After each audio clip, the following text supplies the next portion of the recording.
మీ personal interviews మరియు వ్యాపార ప్రకటనల కొరకు ఈ నెంబర్ని సంప్రదించండి. అందరికీ నమస్కారం. నేను మీ ఆయుర్వేద డాక్టర్ చిట్టిపొట్ల మధుసూదన శర్మని. మనం ఈ వీడియోలో శీఘ్రస్ఖలన సమస్యకి చక్కటి వైద్యం అనేటువంటి ఆసక్తికరమైనటువంటి అంశాన్ని గురించి తెలుసుకోబోతున్నాం. ఈ రోజుల్లో ఎక్కువ శాతం మంది ఎదుర్కొనేటువంటి అత్యంత సర్వసాధారణమైనటువంటి శృంగారపరమైనటువంటి ఇబ్బంది, సమస్య, ఇక్కట్లో ఏవైనా ఉన్నాయంటే శీఘ్రస్ఖలన సమస్య చాలా వరకు చాలా మందిలో అగ్రస్థానంలో ఉంటుందని కూడా చెప్పుకోవచ్చు. శీఘ్రస్ఖలనం అంటే ప్రీమెచ్యూర్ ఎజాకులేషన్ అనేటువంటి పేరుతో పిలుస్తూ ఉంటారు. అంటే ప్రీమెచ్యూర్ ఎజాకులేషన్ అనేటువంటి అర్థం ఏంటంటే పురుషునికి స్తంభన జరిగిన తర్వాత అత్యంత శీఘ్రంగా వెంటనే సత్వరమే తన కంట్రోల్లో లేకుండా స్ఖలనం అంటే వీర్యం స్ఖలనమైపోయి ఇద్దరికీ అసంతృప్తి జరిగేటువంటి పరిస్థితి ఏదైతే ఉంటుందో దాన్నే శీఘ్రస్ఖలనం లేదా ప్రీమెచ్యూర్ ఎజాకులేషన్ అనేటువంటి పేరుతో సర్వసాధారణంగా పిలవచ్చు. ఈ యొక్క ప్రీమెచ్యూర్ ఎజాకులేషన్తో బాధపడేటువంటి వాళ్ళ బాధ వర్ణాతీతం.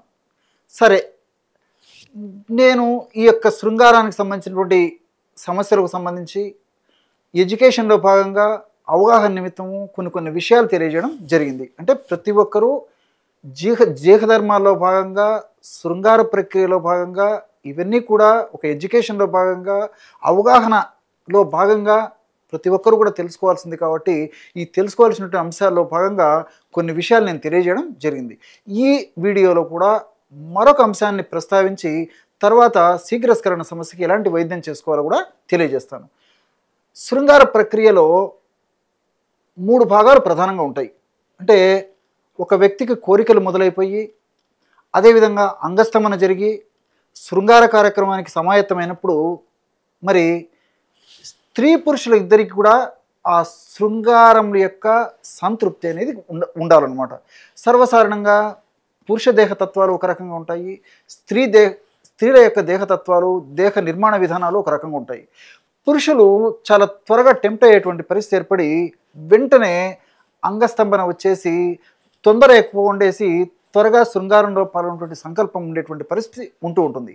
కానీ స్త్రీలకు అలా కాదు. అంటే స్త్రీలకి కొన్ని ఫోర్ ప్లే లాంటివి చేసినప్పుడు ఆ శృంగారానికి సన్నద్ధపరిచినప్పుడే అటువంటి సన్నద్ధపడినటువంటి స్త్రీ పురుషుడు ఇద్దరు శృంగారంలో పాల్గొన్నప్పుడే ఇద్దరికి సంతృప్తి కలుగుతుంది. కానీ కేవలము పురుషుడు మాత్రమే ఆ యొక్క టెంప్ట్ అయిపోయేసి భాగస్వామిత కానీ లేకపోతే మరి భార్యత కానీ ఆ యొక్క శృంగారంలో పాల్గొన్నప్పుడు అపసవ్యంగా అంటే అది అంత సంతృప్తికరంగా ఉండదు. రెండోది అంటే స్త్రీ చాలా అసంతృప్తికి లోనేటువంటి పరిస్థితి కూడా ఏర్పడుతుంటుంది.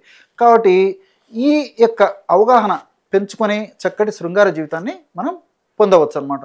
ఎలాగంటే శృంగారంలో ముఖ్యంగా అంగస్తంభన జరిగిన తర్వాత 3 ప్రధాన పాత్ర వహిస్తాయి. అంటే four play, in play, out play. Four play అంటే అంగస్తంభన జరిగిన తర్వాత కానీ అంగస్తంభనకు ముందు ఉండేటువంటి పరిస్థితి ఏదైతే ఉందో దాన్ని ఫోర్ ప్లే అంటారు. అంటే ఎలాగంటే స్త్రీని మాటల ద్వారా కానీ స్పర్శ ద్వారా కానీ ముద్దు ద్వారా కానీ కవిగిలింతల ద్వారా కానీ అదేవిధంగా ఇలాంటి పద్ధతుల ద్వారా స్త్రీకి ఆ కోరికలు కరిగించి సమాయత్తం చేసేటువంటి పరిస్థితి ఏదైతే ఉందో దాన్ని ఫోర్ ప్లే అనేటువంటి పేరుతో పిలుస్తూ ఉంటారు అనమాట. సరే, ఈ ఫోర్ ప్లే కొంతసేపు చేసిన తర్వాత రెండవది ఇన్ ప్లే. అంటే అంగస్తంభన బాగా జరిగేటువంటి పరిస్థితి ఉంటుంది. కాబట్టి అంగస్తంభన బాగా జరిగిన తర్వాత అంగప్రవేశం చేయాల్సినటువంటి పరిస్థితి ఉంటుంది అనమాట. దీన్ని ఇన్ ప్లే. అంగప్రవేశం జరిగిన తర్వాత దంపతులు భార్యాభర్తలు ఇద్దరు లేకపోతే భాగస్వాములు ఇద్దరు ఆ యొక్క లైఫ్ అనుభవించేటువంటి పరిస్థితి అంటే శృంగార కార్యక్రమం ప్రధానమైనటువంటి కార్యక్రమం అనుభవించేటువంటి పరిస్థితి ఏదైతే ఉందో దాన్ని ఇన్ ప్లే అంటారనమాట. సో ఇన్ ప్లే తర్వాత ఇన్ ప్లే కార్యక్రమంలోనే పురుషుడు యొక్క స్ఖలనం జరిగిపోతుంది అనమాట. ఎప్పుడైతే స్ఖలనం జరిగిపోతుందో అప్పుడు ఆ పురుషాంగం కూడా బ్లడ్ సర్క్యులేషన్ తగ్గిపోయి పురుషాంగం మళ్ళా నార్మల్ స్టేజ్కి వచ్చేటువంటి పరిస్థితి ఏర్పడి మరి ఆ యొక్క యోని నుంచి బయటకు వచ్చేటువంటి పరిస్థితి ఏర్పడుతుంది అనమాట. ఇది ఇన్ ప్లే.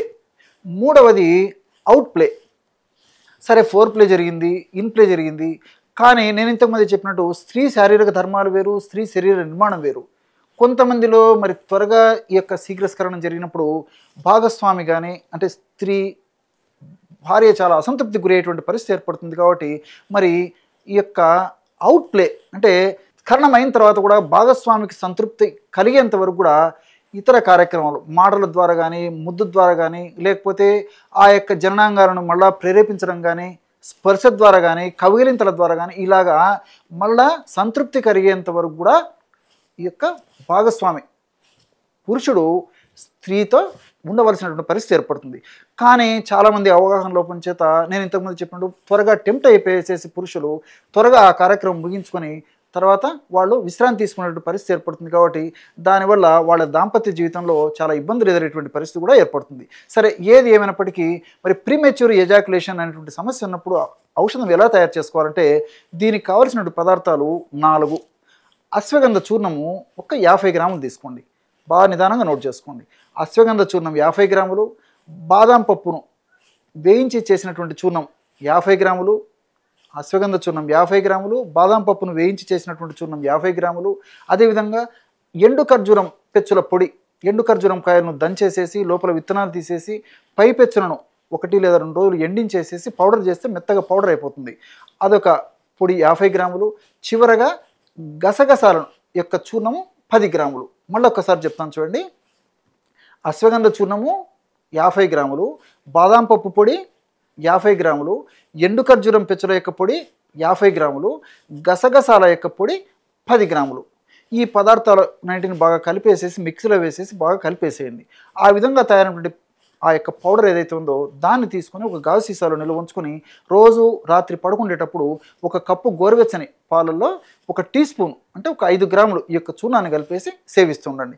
ఈ విధంగా క్రమం తప్పకుండా రోజు ఒక్కసారి ఈ యొక్క ఔషధాన్ని ఈ పద్ధతిలో వాడుకోవడం వల్ల చాలా సమర్థవంతమైనటువంటి ఫలితాలు ఈ శీఘ్రస్ఖలన సమస్యలో కలుగుతాయి. అంటే ఆ శీఘ్రస్ఖలన సమస్యలో ఈ నరాల బలహీనతగా ఉండడము, ముఖ్యంగా జననావయవాల్లో ఉన్నటువంటి నరాల శక్తి తక్కువగా ఉండడం వల్ల ఈ యొక్క సమస్య కలుగుతుంది. కాబట్టి నరాల యొక్క మంచి శక్తిని ఇచ్చేందుకు ఉపయోగపడుతుంది. ఆ జననావయవ భాగంలో మంచి రక్త సరఫరా ఇచ్చేందుకు ఈ యొక్క ఔషధం ఉపయోగపడుతుంది. అదేవిధంగా శీఘ్రస్ఖలనం కాకుండా చాలాసేపు కంట్రోల్ ఉంచుకునే అంతటువంటి శక్తి కూడా వచ్చేందుకు ఈ యొక్క ఔషధం ఉపయోగపడుతుంది. స్ఖలనం జరిగినప్పుడు స్ఖలనంలో ఎక్కువ ప్రమాణంలో ఈ వీర్యం ఉత్పత్తి అయ్యేందుకు, విసర్జితమయ్యేందుకు ఈ యొక్క ఔషధం ఉపయోగపడుతుంది. అదేవిధంగా చాలా సంతృప్తికరమైన ఇది కూడా ఆ యొక్క వ్యక్తికి ఉండేదానికి కూడా అవకాశం ఏర్పడుతుంది. అంటే స్ఖలనమైన తర్వాత కూడా ఆ శృంగారాన్ని అనుభవించినటువంటి సంతృప్తి కూడా కలిగేటువంటి పరిస్థితి ఏర్పడుతుంది. అంతేకాకుండా ఈ ఔషధం వాడుకోవడం వల్ల శృంగారం వల్ల కలిగేటువంటి నీరసము, నిస్సత్వ, బడలిక, నిస్త్రాణ ఇలాంటివి ఏవి లేకుండా కూడా మళ్ళీ చక్కగా ఆరోగ్యవంతంగా చైతన్యవంతంగా ఉండేదానికి అవకాశం కూడా ఏర్పడుతుంది. చూశారు కదా, ఇటువంటి సులువైనటువంటి ఔషధ యోగాన్ని ఈ ప్రీమెచ్యూర్ ఎజాకులేషన్ లేదా శీఘ్రస్ఖలన సమస్య అనేటువంటి యొక్క సమస్య తగ్గేందుకు మీరు ఈ వీడియోలో తెలుసుకున్నారో. మరొక వీడియోలో మరొక అంశంతో మళ్ళీ కలుద్దాం. అంతవరకు నమస్కారం. మీ చిట్టిపొట్ల.